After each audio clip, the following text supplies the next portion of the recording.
अब रह गई बात कि फाइनेंशियल, आपको पैसा कहाँ से गैदर करना है। अगर आपके पास खुद का अपना पैसा आप उसमें लगाना चाहते हैं तो बहुत अच्छी बात है, नहीं तो आप अपना फाइनेंस जो है बैंक से लोन लेके या गवर्नमेंट स्पॉन्सर्ड स्कीम से पैसा इकट्ठा करके उसमें लगा सकते हैं। पहले तो आपको अपने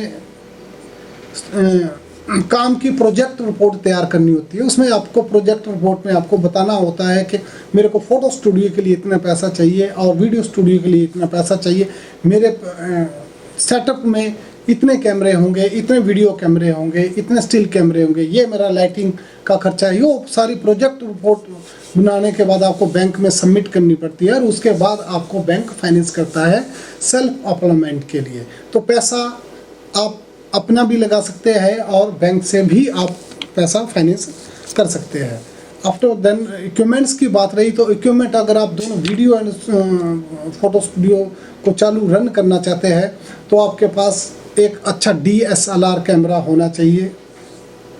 और आजकल लेटेस्ट कैमरे चले हुए हैं जिनमें फ़ोटो एंड वीडियो दोनों की फैसिलिटीज़ आजकल मार्केट में अवेलेबल है। जैसे आपके पास कैनन ESO 50D से लेके एक इसकी पूरी सीरीज़ मार्केट में आ गई है। उसके बाद आपके पास सोनी के मिररलेस कैमरे आ गए, पेंटेक्स के मिररलेस कैमरे आ गए।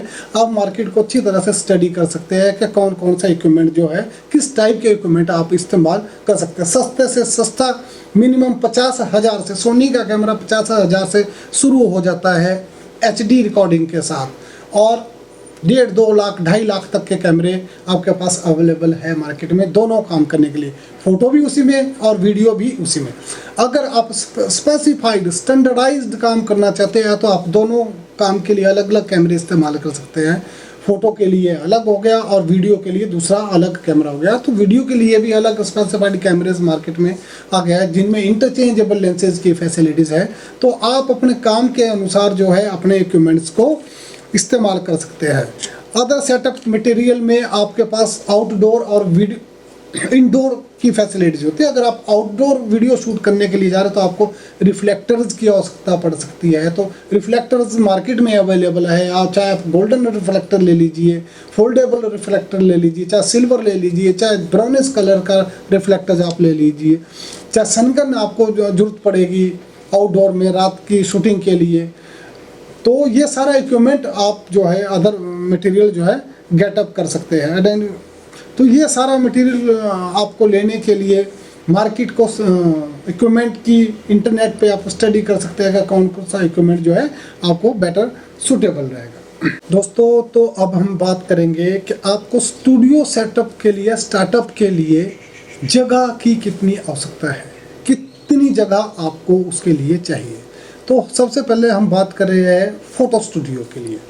तो फ़ोटो स्टूडियो आप 5x7 से लेके मिनिमम 5x7 से लेके और आपके पास 10x15 तक का स्टूडियो रूम का स्पेस होना चाहिए। अगर आपको सिर्फ पासपोर्ट टाइप की ही फ़ोटोग्राफी करनी है अपने स्टूडियो में तो आपको 5x7 जगह का स्पेस भी एनफ है अपने काम के लिए। अगर आपको पोर्ट्रेचर के लिए या फैमिली फ़ोटोग्राफ के लिए या हल्की थोड़ी बहुत मॉडलिंग टाइप की फ़ोटोग्राफी के लिए या प्रोडक्ट टाइप की फ़ोटोग्राफी के लिए, जैसा किसी कंपनी का प्रोडक्ट आपने शूट करना है, तो आपके पास कम से कम 10x15, 10x12 का स्पेस एरिया होना चाहिए। ये तो थी बात आपके फ़ोटोग्राफी के लिए। अगर आप वीडियोग्राफी का स्टूडियो, वीडियो शूट करने के लिए स्टूडियो बनाना चाहते हैं तो आपके पास 10x15 या 10x20 फुट का स्टूडियो होना चाहिए। उसके लिए वो स्टूडियो रूम आपका साउंड प्रूफ होना चाहिए। साउंड प्रूफिंग कई टाइप से आप करा सकते हैं, सस्ती से सस्ती भी और महंगी से महंगी साउंड प्रूफिंग भी आप करा सकते हैं, ताकि आपका साउंड जो है, इको वगैरह जो है वहाँ पे कंट्रोल रहे। कितने dB तक की साउंड प्रूफिंग आपने करनी है, कितने डेसिबल तक की साउंड आपके स्टूडियो में अंदर नहीं आनी चाहिए या कितना हो चाहिए, वो आपके वर्क के ऊपर, नेचर ऑफ वर्क के ऊपर डिपेंड करता है कि आपको अपने प्रोडक्शन के लिए किस टाइप का स्टूडियो चाहिए। ये तो थी स्पेस की बात। तो अब रह गई बात कि फाइनेंशियल, आपको पैसा कहाँ से गैदर करना है। अगर आपके पास खुद का अपना पैसा आप उसमें लगाना चाहते हैं तो बहुत अच्छी बात है, नहीं तो आप अपना फाइनेंस जो है बैंक से लोन लेके या गवर्नमेंट स्पॉन्सर्ड स्कीम से पैसा इकट्ठा करके उसमें लगा सकते हैं। दोस्तों, हिमाचल प्रदेश में फोटोग्राफी संस्थान है वो अर्की ITI में है। वहाँ पर कोई भी लड़का या लड़की फोटोग्राफी सीख सकता है। इसके लिए जुलाई में ऑनलाइन एडमिशन्स होती है। इसके लिए मिनिमम क्वालिफिकेशन 10वीं पास है। कोई भी 10वीं पास छात्र वहाँ पे आके फोटोग्राफी की बारीकियों को सीख सकता है। इसके साथ ही फोटोग्राफी के साथ ही वीडियोग्राफी का भी वहाँ पे प्रशिक्षण आपको दिया जाता है। ये पूरा कोर्स 1 साल के लिए है और बहुत ही मिनिमम फीस जो है गवर्नमेंट वहाँ पे लेती है।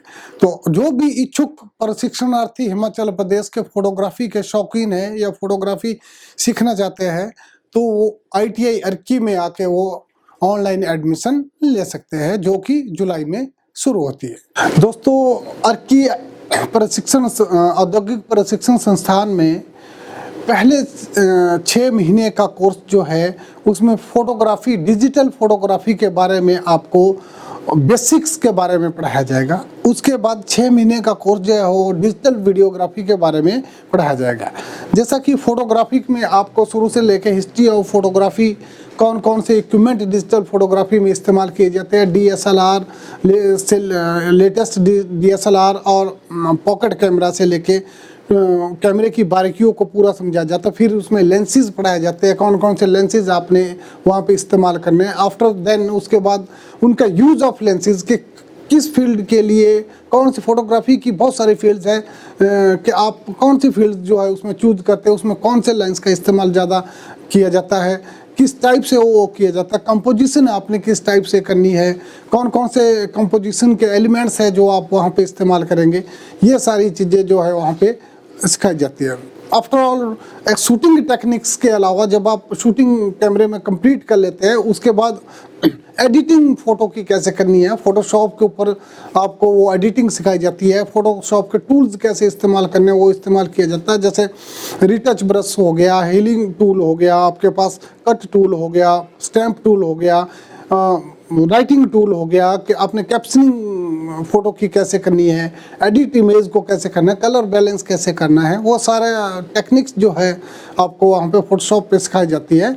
बारीकियाँ बिल्कुल अच्छे ढंग से सिखाई जाती है। और उसके बाद एक आपको प्रोजेक्ट वर्क होता है फोटोग्राफी के ऊपर, जो आपका सिलेक्टेड सब्जेक्ट होता है। जैसा मानो किसी ने पोर्ट्रेट को चूज़ किया है, किसी ने लैंडस्केप फोटोग्राफी को चूज़ किया है, किसी ने चिल्ड्रन फोटोग्राफी चूज़ की है, कोई फैशन फोटोग्राफर बनना चाहता है, कोई वाइल्ड लाइफ फोटोग्राफर बनना चाहता है, कोई फ्लोरोफोना पे शूटिंग करना चाहता है, कोई क्लोजअप फोटोग्राफी को चूज़ करना चाहता है, कोई टेबल टॉप फोटोग्राफी करना चाहता है। तो जिस भी टाइप की जो लड़का फोटोग्राफी की फील्ड का जिसमें ज़्यादा इंटरेस्ट दिखाता है वो ही टॉपिक जो है हम बच्चों को देते हैं और उसको उस टॉपिक के ऊपर एक प्रोजेक्ट को सबमिट करना होता है ताकि उसकी टैलेंट को हम जान सके कि उसने यहाँ पे कितना काम सीखा है और कैसे वो अगले अपने काम को अंजाम देगा।